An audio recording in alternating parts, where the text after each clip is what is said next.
نجیب الله فیضی هستم، دانشجوی صنف دوم دانشکده روزنامه‌نگاری و ارتباطات جمعی دانشگاه هرات.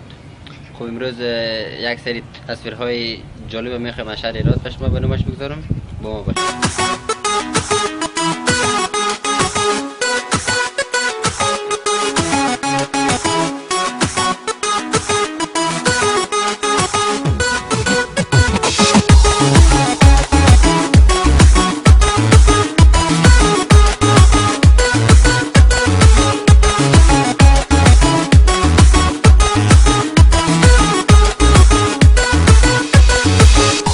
برگرد نزار دیر بشه خستشم، نزا قلبم بره جانی وابستشم.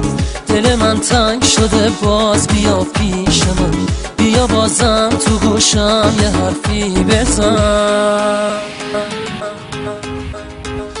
بگو دوستم داری من که دوست دارم، بیا برگرد.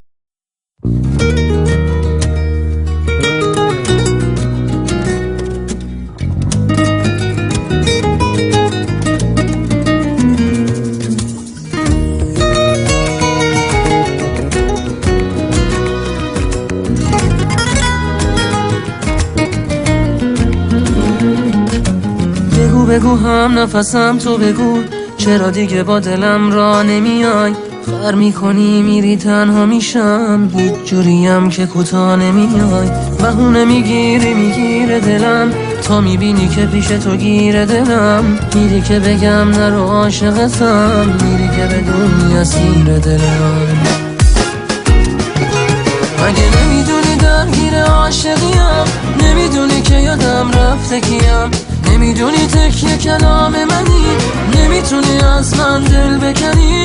بیا که هوا پس تو دل من، بیا که شده جا تو دل من.